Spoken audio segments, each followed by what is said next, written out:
আসসালামু আলাইকুম, সবাইকে স্বাগত জানিয়ে শুরু করছি আমার আজকের রেসিপি।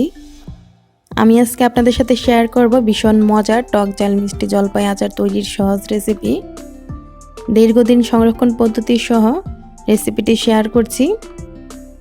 এই জলপাই আচারটি খেতে কিন্তু অসম্ভব মজার হয়। অবশ্যই তৈরি করবেন এবং রেসিপিটি আপনাদের কাছে অবশ্যই ভালো লাগবে। চলুন দেখে নেই আচারটি তৈরি করতে কী কী লাগছে। আমি এখানে 2 কেজি জলপাই নিয়েছি। জলপাইয়ের মুখটা ফেলে দিয়ে ভালো করে ধুয়ে তারপর পানিটা ছেঁকে নিয়েছি।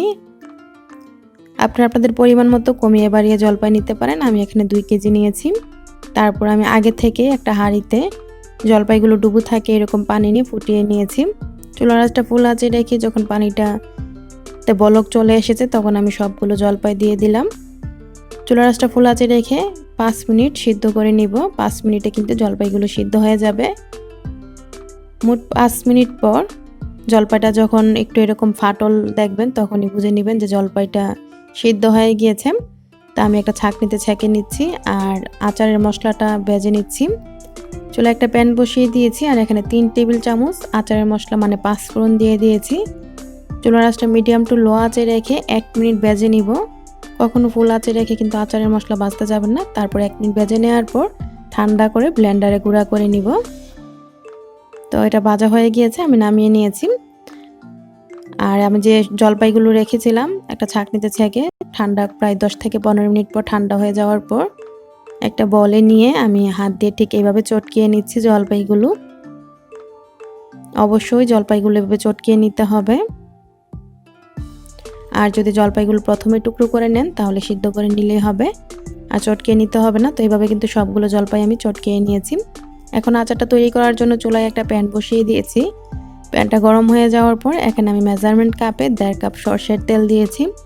তেলটা যখন গরম হয়ে গিয়েছে বড় সাইজের একটা রসুন কোয়া আমি এখানে ঠিক এরকম মোটা করে টুকরো করে দিয়ে দিলাম। তারপর রসুন কুচিটা মানে রসুনের টুকরোগুলো যখন হালকা একটু ভাজা হয়েছে দিয়ে দিচ্ছি এখানে 6টি শুকনা মরিচ বোটাটা ফেলে আর 3টি এলাচ।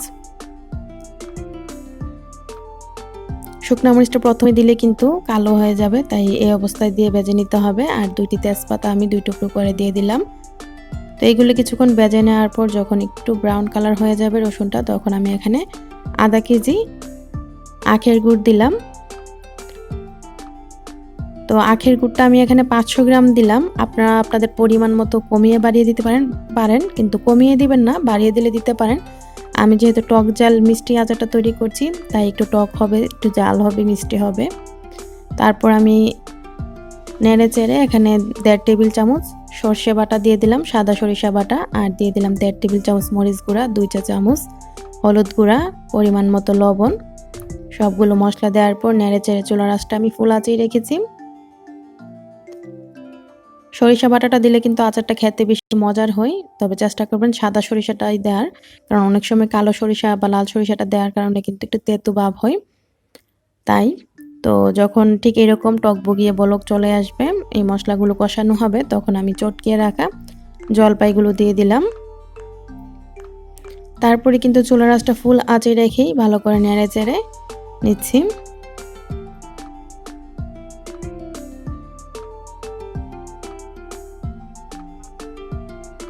চুলার আঁচটা ফুল আঁচে রেখে এইভাবে আমি 5 মিনিট রান্না করে নিচ্ছি। 5 মিনিট পর এখানে আমি 1 চা চামচ বিট লবণ দিয়ে দিলাম। বিট লবণটা দিলে কিন্তু আচারের স্বাদটা খুব ভালো আসে, তবে এটা অপশনাল, আপনারা চাইলে দিতে পারেন, না দিলেও সমস্যা নাই। সব কিছু নেড়ে চেড়ে আরও প্রায় 7 থেকে 8 মিনিট পর আমি এখানে ভিনেগার দিয়ে দিচ্ছি 3 টেবিল চামচ।